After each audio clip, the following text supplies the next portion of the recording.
It is the Saturday Coffee Klatch with Heather Lofthouse and yours truly, Robert Reich. Heather, things are happening so fast. That's the point. That is the point. It is the point. I mean, this is blitzkrieg. They want to do it so fast that we're overwhelmed. We're all we can't even concentrate on what's happening. And so in terms of what we do here, what are we going to concentrate on? Let's concentrate on Trump. Yes. Taking on Harvard, China, and the Supreme Court. Well, that's a lot to unpack. That's interesting because Harvard and China and the Supreme Court are all huge institutions and countries, and Trump is taking them all on. And they're taking him on. Yes. And this could be his last stand because you can't just take these, Harvard is the biggest institution, the number one institution by wealth and by influence and power in higher education. And China, hello? And the Supreme Court, this is, I have this mental image of Trump as a mad king surrounded by, his lackeys. And the lackeys are rooting him on and saying, go, sir, president, go out, go, get China, get Harvard. And get doing worshiping. The Supreme Court. And they're kind of edging him on. And he is so filled with his own power and rage and his own mad king sickness that he just might do it. And overconfidence. And overreach. Yep. Overconfidence and overreach on each of these. Well, so let's dig into it. So Harvard, last time we had a coffee. Yes. I'm pretty sure what had happened. Oh, Harvard had said, we are not going to follow what you're asking. Yes. We are not going to concede. Yes, and this is very, very important because Harvard was the first major university. Columbia had surrendered to Trump. Other universities in Columbia's wake were caving. They didn't want to lose their federal funding. And if they had, and they're all appealing, and it's illegal for Trump to use funds that are intended for one purpose by Congress to try to get his purposes done. But Alan Garber, the president of Harvard, said no. We are not going, and he said it very explicitly, very clearly, we are not going to do Trump's bidding. And that gave more backbone to other universities. I mean, Columbia, 2 days later, said, well, we're rethinking it. We're going to be tougher. And what was the Mad King's response? And the Mad King, the Mad King is having tantrums. The Mad King, with regard to Harvard, immediately said, we're going to take away $2 billion of your funding, $2 billion. And then he has threatened to use the IRS to go after Harvard's tax-exempt status. Now, remember, the ostensible reason that Trump is giving for all of this is anti-Semitism at Harvard and some of these other institutions. But we know that he's also going after diversity, equity, and inclusion programs. He's also going after transgender students who are athletes, who are he's also blown up science. And that's right. And he's going after science generally. So it's after wokeism. I mean, this is quote unquote. This is the notion, the absurd notion that these universities are somehow in the camp of the left. And that is, I think, going to be Trump's undoing because Harvard University, unlike the others, has an enormous endowment, $54 billion. Right. It has very influential and powerful alumni. Contributions to Harvard are increasing dramatically in the wake of all of this. Right. That's because people are saying, we agree with what you did. I do think it was surprising in some ways, right? And also invigorating. I mean, to see Harvard take that stance was incredible. And absolutely. I think had it not, the whole university system would have ended up, trying to appease the Mad King. And once you try to appease, there's no end to it. But Harvard, by standing up, Harvard is setting an example. Harvard is saying, No, you don't have to appease the Mad King. But also, so I think it's courage, and we'll talk about that. But I also think they have his number. I mean, they get that he is not a highly intelligent, strategic leader. I think they do. I think they also understand that Trump is so impulsive that he will do whatever the next thing occurs to him, or whatever the person who comes to him last is going to say. So he's not a strategic thinker. And they understand they're dealing with an egomaniac, a kind of, a crazed narcissist. And so what you do with the crazed narcissist is you set limits. Right.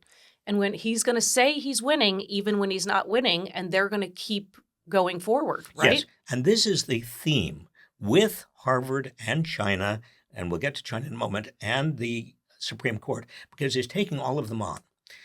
And when he discovers that he can't win, he's going to try to save face. He'll say he did win.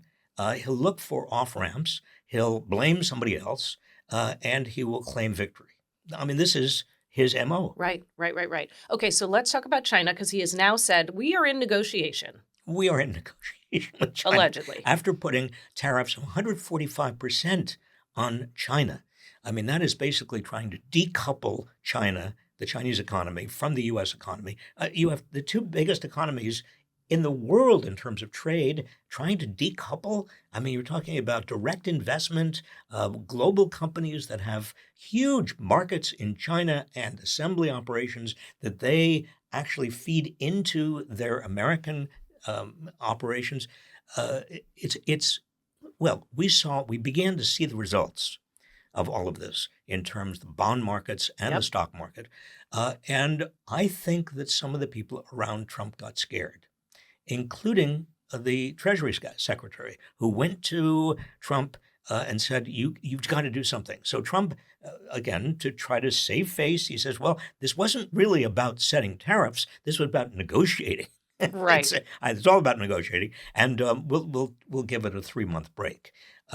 With China, though, those Chinese tariffs are still there. And they retaliated. And they have his measure as well. They know what they're doing. They do know what they're doing. And Trump can't win.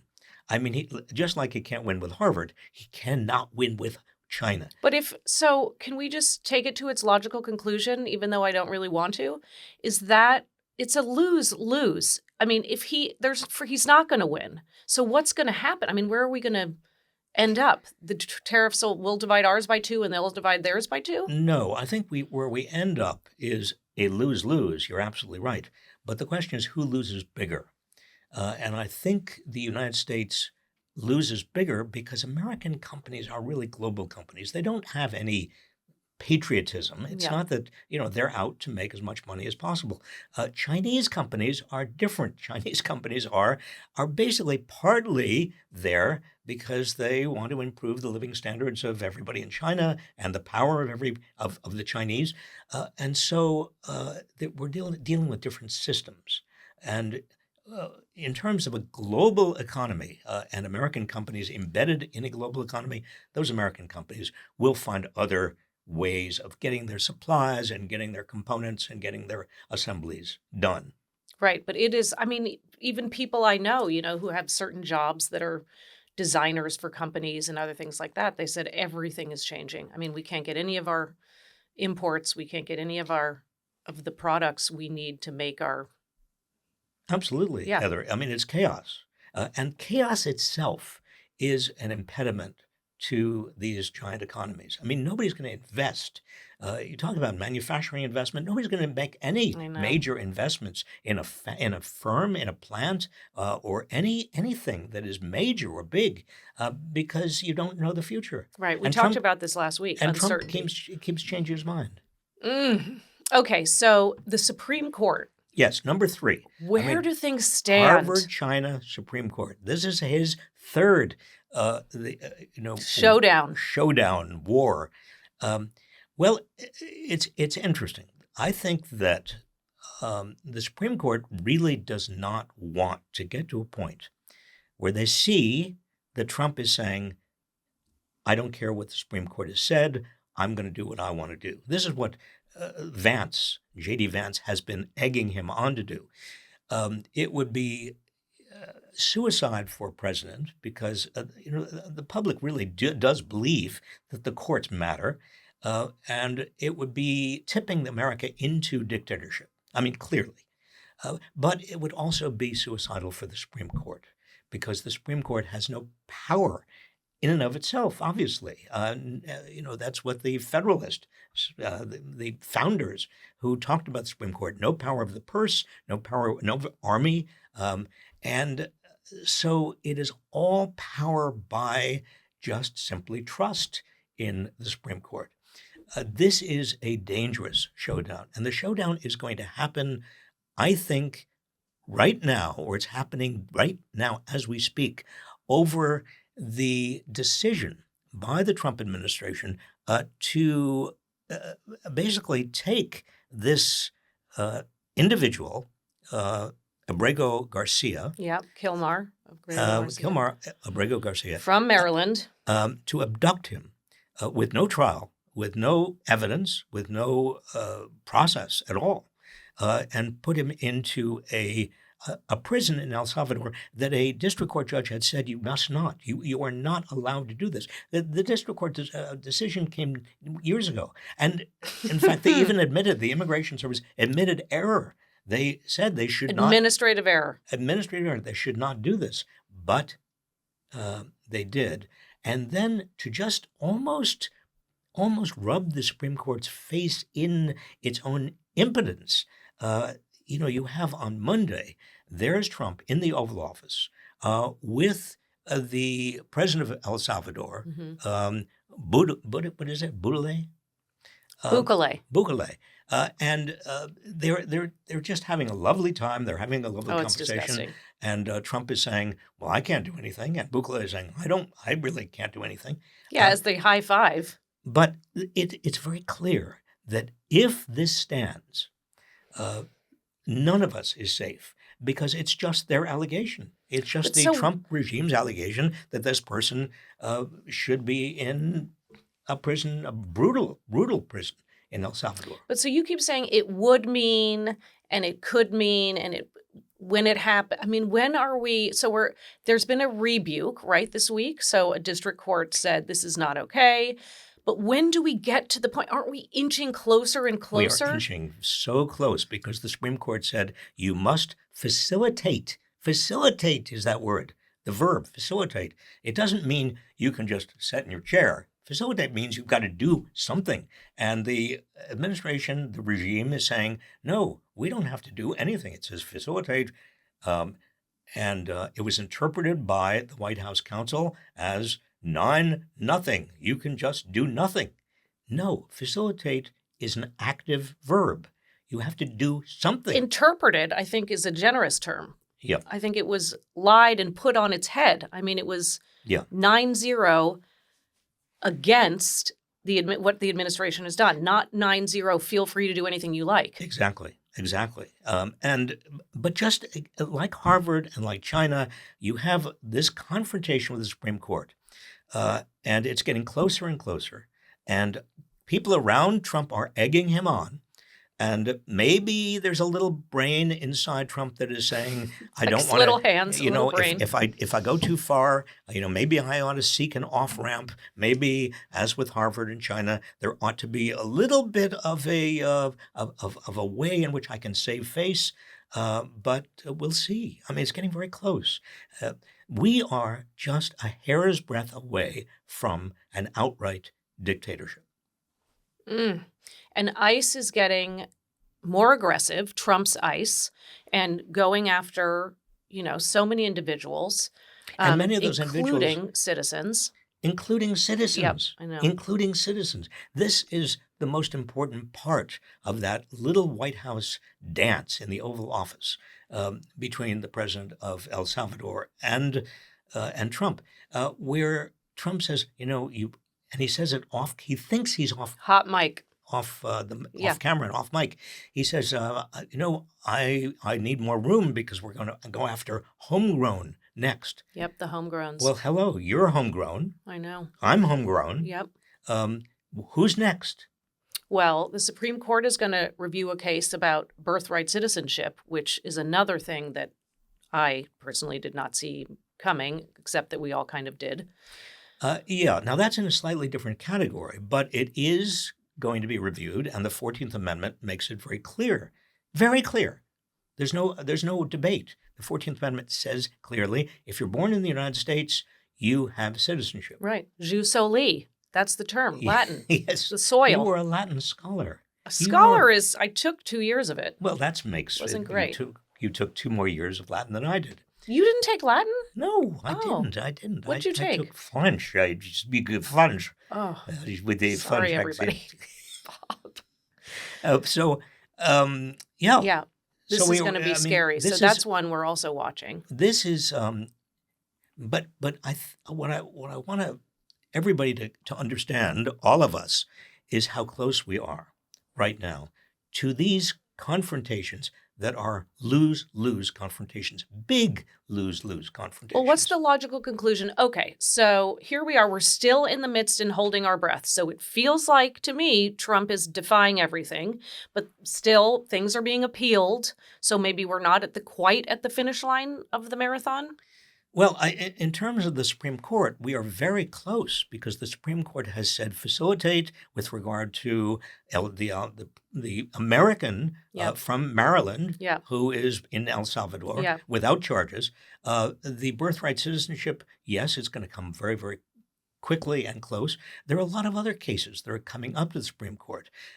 Now, the Trump regime has so far basically neglected the district courts and said, well, we're not bound by them. We don't care. Right. They're acting as if the district court rulings don't matter. But those district court rulings matter when they get to the Supreme Court. And that's the showdown. That's the final showdown. But so the U.S. Marshal Service exists, Yes. right? And DOJ is in charge of them. Mm-hmm. But also, I mean, if Trump is in contempt and the whole regime is in contempt, Well, wait a and minute. there's two kinds of contempt, right? Help us through this. Well, Ugh. you've just jumped to contempt. Well, if a court, it could be a district court, it could be a court of appeals, it could conceivably be finally on appeal, the Supreme Court finds that there is criminal contempt. Right. That is, officers of the United States intentionally, willfully decided they are not going to obey a Supreme Court ruling. Right, and it has already happened, and it was criminal. And yes, and because it is willful, because it is intentional, then you're in the midst of the worst constitutional crisis you can imagine. Then your issue about the marshals, the U.S. Marshals, who are they loyal to? Are they loyal to their employers at the Justice Department, or can the Supreme Court deputize marshals and then have them go where? To the Justice Department or someplace else and arrest people? We're not going to get there, Heather. It would be... You promise me? Well, I can't promise anything because it is so crazy. I lived through, and many of you lived through the Nixon years. How does this compare, though? Is your anxiety level today compared to your anxiety level when you were living through Well, it's Watergate? both anxiety and anger and outrage. It's worse now. It is worse now because Tricky Dick Nixon did some awful stuff, and he stretched the Constitution, and he was one of the worst presidents we've ever had. But he at least had some sense of what he was doing and some balance and some principles. I mean, there weren't... I was going to say. You had to dig pretty Right. deeply. No, but this is much more dangerous.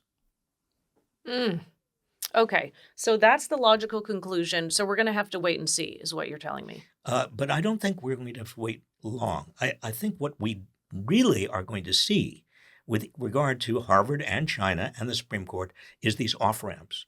Trump using whatever excuse he can to blame them or to blame somebody else and to say, I won. Right. I, Trump, won this contest, even though he didn't. And Van Hollen, Senator Van Hollen of Maryland, went down and said, I just want proof of life, right? I just want to see him with my own eyes. Yeah. take a message back. You're talking about Garcia. Yeah. Yes, and he did, and it was staged by For sure. the government. El Salvador. Yeah.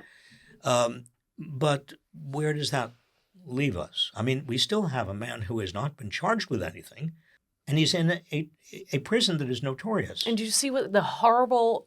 This is the kind of stuff that floors me. So the official White House Twitter account said, "Here, I fixed it for you, New York Times," and they took the article they had written, saying that he was wrongfully. I don't think they used the verb kidnapped, but taken, and they redid it and they crossed it out. Oh, I saw it. Michael, can we get that? Because that's just put it up there so everybody can see this. This is what adolescents would do. This is what a 13-year-old kid. I know, it's like the mustache on the photo in the yearbook. Yeah, I mean, this is not just undignified. This is stupid. This is the kind of prank, malicious prank that a kid would get cruel. into. But remember, we're dealing with institutions. We're dealing with the government of the United States. We're dealing with, we're not at war with each other, or at least I don't think we're at war. This is not a civil war. But how? I mean, so there are so many adjectives we're using to describe this, but sophomoric and childlike. It feels like a bunch of male, with all due respect, teenagers. Yes, it does feel like testosterone poisoned young teenage boys who are just delighted. They're excited. They're in power. They can go and do anything they want. And I would include Vance, and I would include Vogt. Who's the OMB person. Miller.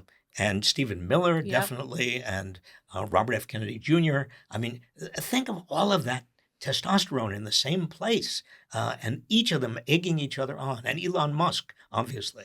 And you've been in a lot of White Houses. Yes, I have. So in my, again, ignorant, naive head, I would think that, there's a team, right? And some on the team are a little more risk-seeking, and some are more risk-averse, and some would be saying, maybe don't do that. I don't think there is one person saying maybe don't do that. No. And you think it's the exact opposite, right? I mean, it's I think that there is a competition to see who can be the most blatant and aggressive.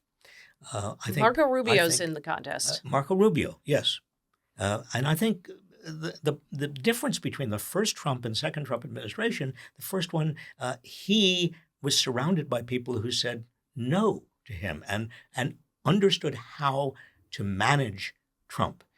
Now he has surrounded himself with people who are different egging vice him president on. Yes, and a completely different vice president. And these are not just enablers. These are encouragers. These are people who want him to take bigger and bigger risks and gain more and more power. And of course, they're dealing, again, with a malignant narcissist who wants more and more power. At least part of him does. He doesn't want to be embarrassed. He doesn't want to be ashamed. He doesn't want to be seen as losing. Humiliated. Right. No, that's right. And that's the balance in his head. Now, we haven't even mentioned that he's also going up against the Fed. I mean, we're at the beginning, it feels. But so Trump said this week, Jerome Powell can't get out of here soon enough, or whatever he said. Well, Jerome Powell has a 14-year term, and he was put in office That's a long term. by Trump. Yep. The reason that you have long terms for Fed chairs, yes, specifically, and the reason the Fed has independence is so its decisions, mostly about interest rates, have credibility in the market. If the Fed didn't have independence, if the Fed chair would come and go and would be another puppet of Trump, or anyone else, there would be no credibility. Markets would say, well, interest rates may be going down, but I think there's going to be huge inflation, and we would have no controls at all. Right. So its independence is paramount, and it feels like Jerome Powell is holding on to the independence. He has said again and again, I'm not leaving. I am not leaving. I promise I'm not leaving. But his term of office is over in 2026. So even if Trump does everything he can to embarrass and humiliate Jerome Powell, Jerome Powell is going to be there. Heather, in the late 20th century, when I was in the White House, we were instructed not to say anything negative about the chief of the Fed, the chair of the Fed. Who was then Alan Greenspan, and I wanted to say some things about bet Alan you had some Greenspan. opinions. But no, we couldn't even say it because it was thought to be not only unseemly, but also dangerous in Right, terms for the of economy. the economy. So what's going to happen with that? We'll see. So 2026 reminds me that there are midterms. So on a bad day, there's no crying on the clutch. So let's not get into how bad it's getting. No, it is getting bad. It's getting bad. But so even on a bad day, I think the midterms are coming. It's 560, whatever, 3 something days till the midterms. Couldn't come fast enough. But so I keep thinking about the midterms. Do you think about the midterms? All the time. I dream about the midterms. You dream about the midterms really. because I then, daydream and night dream about even midterms. if just one chamber, Yeah. 2 would be fabulous. If we got if the Democrats got control at least of one chamber, and had a good majority, a working majority. Right. I mean, I'm not talking about Manchin and Sinema. I'm talking about a majority you could count on. Right. That would make all the difference. Then Trump would be constrained. He will still try anything he can, and if Democrats had both chambers, he might be impeached, Right. And he could be thrown out of office. But just one chamber would actually make a huge difference. One theme you've been hitting on in your many Substacks, courage versus cowardice. And so it's been, and you know that I took a leadership class with you, which, by the way, I'm trying to convince you in your copious free time to do a new version of. Yes, thank you very much. I really want that to happen. It was such an excellent course. But so leadership. Leadership is about courage. It is about courage. And it's part and parcel of being a leader, right? You are going to be tested. You said this from day one. Yeah. Now, again, you don't want to be irresponsible in terms of your leadership. You've got to bring people along to the extent you possibly can. But when Alan Garber at Harvard says no right.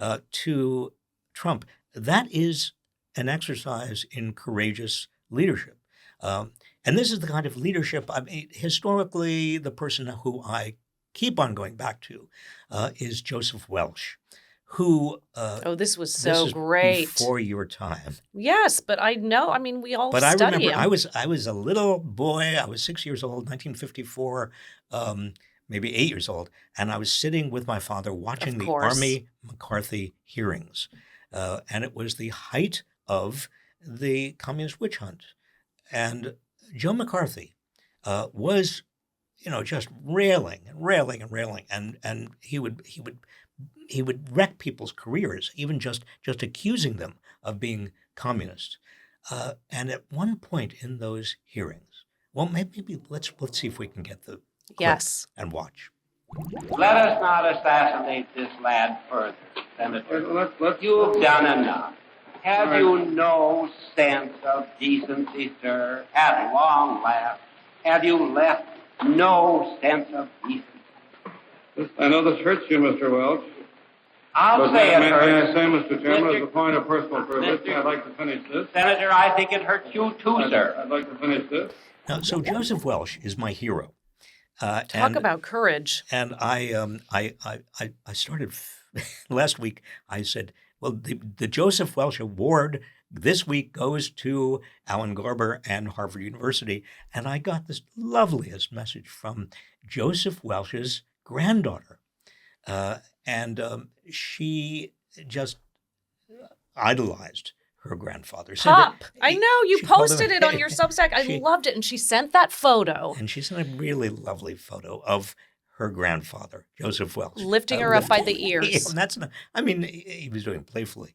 But it was so special. And she said, keep up what you're doing. And he would have been so proud. And he actually rode, she wrote that he rode to school on the back, bare barebacked on a horse because his brother was the one in the saddle. So he was behind the saddle going to the one-room schoolhouse where his brother was the teacher.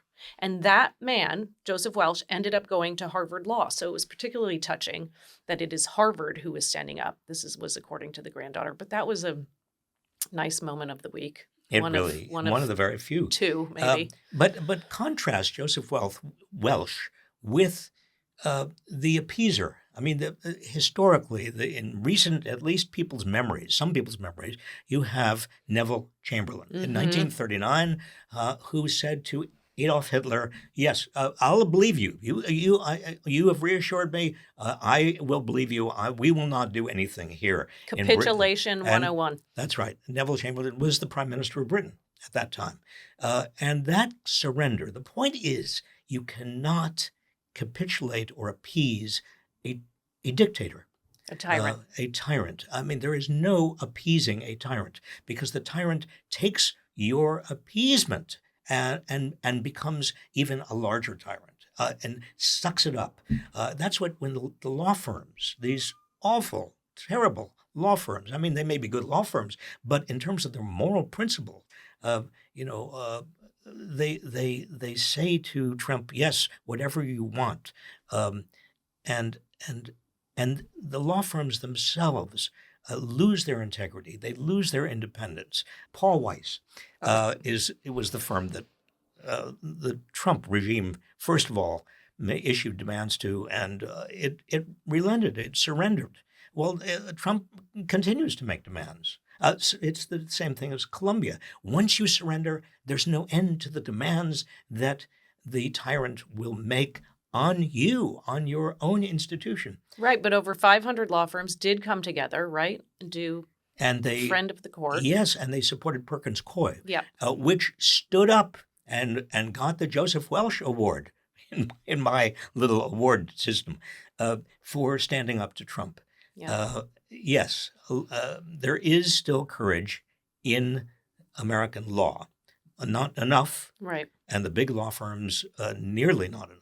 But there is some. Right. But Heather, the point is that wherever you look in our system, our social structure, our civil society, you find that a bullying president, a malignant narcissist bullying president, power hungry, surrounded by power hungry adolescents, is going to look for ways of bullying you, finding bullies. I mean, look at the museums, look at the libraries that he's now trying to bully. I mean, every institution of civil society, universities, nonprofits, is now really vulnerable, and it is incumbent on every one of us and every one of our institutions to hold the line, to say no, even if it is costly to do it. That's what courage is all about. Courage is costly. Yeah. I mean, Harvard is going to pay a price. Every university that says no, every law firm that says no,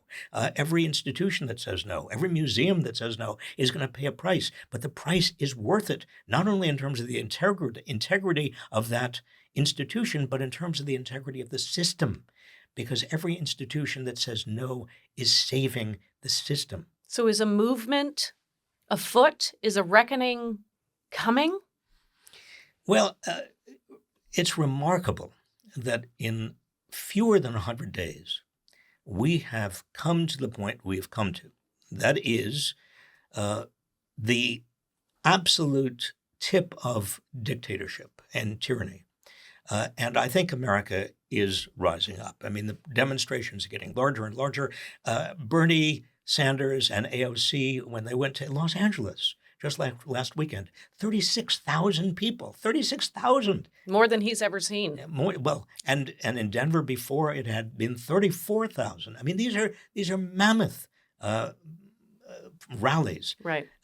And it just shows the extent to which people are afraid, but also angry and outraged.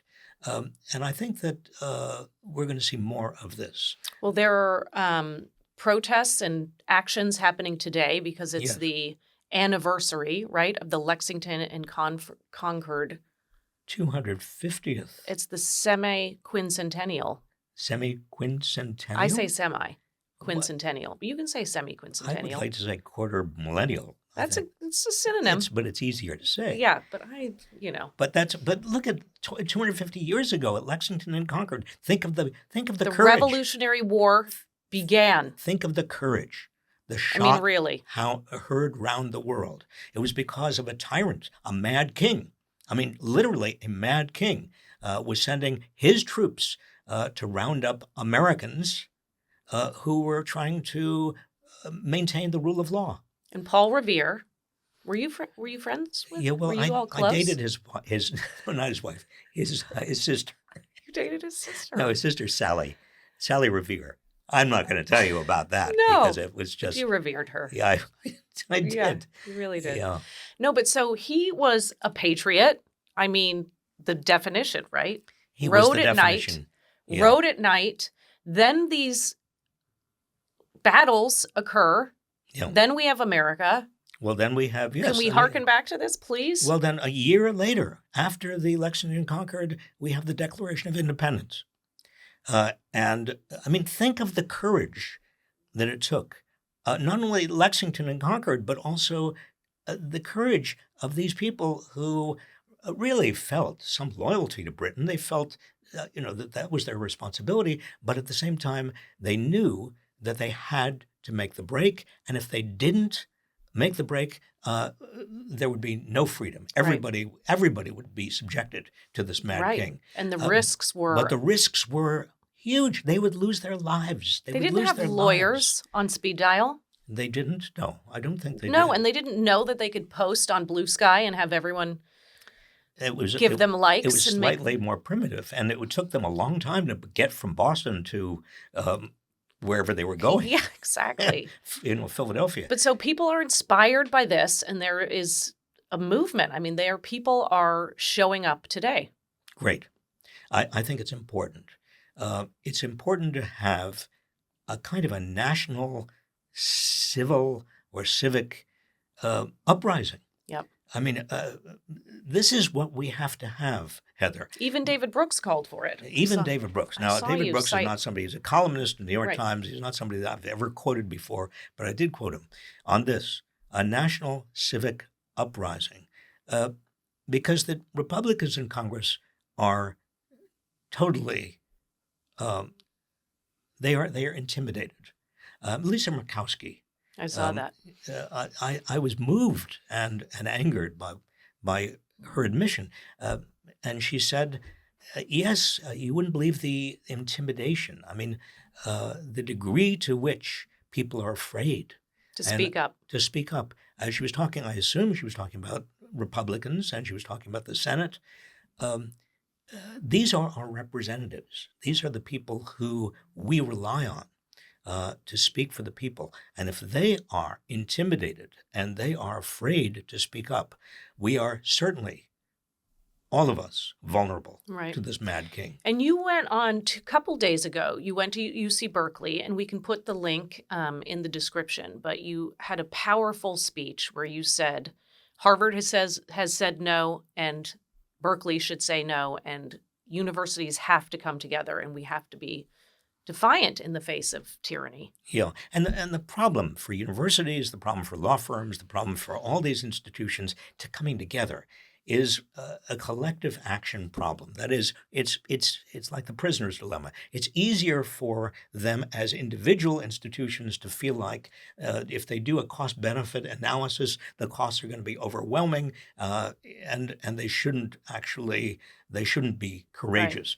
Right. But if they are together, if they think in terms of solidarity, and I'm not even talking just the universities, but all of these institutions of civil society, and all of these people. All of us, the community members. All of us. Common good. If we understand that solidarity generates courage, we have to come together. I think it's hard. I mean, so we have a loneliness epidemic. We know that. But it feels so atomized. I mean, even though I feel like I have a serious sense of community, and a community around me, but it's still, it feels so individualistic still. It's hard. And that's what you have mentioned in that David Brooks article. basically it's got to be a group. It's got to be the collective. Well, I think that one of the reasons that people are attracted to a strongman, and this goes for Hitler and Mussolini and Stalin and Donald Trump, is that atomized issue that they are afraid. They feel vulnerable as individuals. Society doesn't offer them enough protection or enough enough protection from the bullies of society, the economic bullies in America, for example. And I think that it's only through coming together, literally, figuratively, that we can gain the courage we need to take on the bullies. Right. And this is fundamentally important. If there's a silver lining, and I know I've said this before, Heather, and your It's eyes very are going dull. The silver your is eyes not are even gonna shining glaze. a little But bit. this is so important. What we must learn from this horrible chapter of American history is that our institutions matter.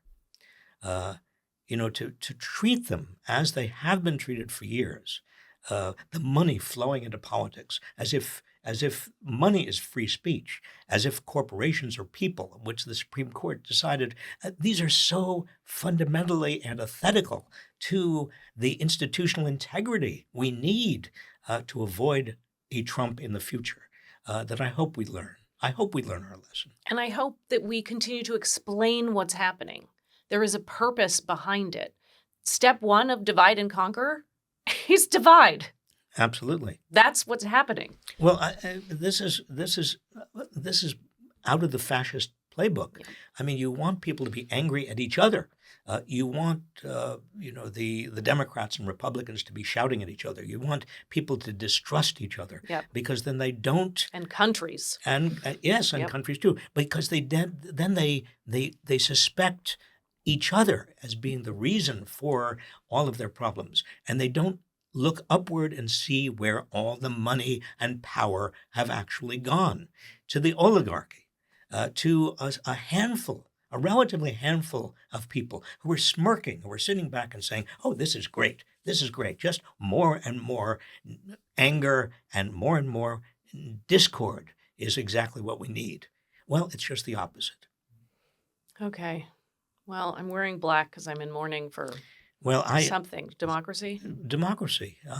Let's end on a positive on a democracy toast. note. But look, the forces of progress, the forces of the future are mobilizing, and we are mobilizing. You are mobilizing, and Heather, thank you once again. Thank you. For all of your mobilization. Thank you, Bob. Your activism, your energy. And thank you all again for everything you are doing. You are going to be, and already are, being called upon to take a more active role in our society than perhaps you have ever been called upon. And it is critically important you do so. Thank you for doing so. We will see you in a week. In a week, next week. Mr. McCarthy, I will not discuss this further with you. You have sat within 6 feet of me and could have asked me about Fred Fisher. You have seen fit to bring it out, and if there is a God in heaven, it will do neither you nor your cause any good. I will not discuss it further. I will not ask Mr. Cohen any more witnesses. You, Mr. Chairman, may, if you will, call the next witness.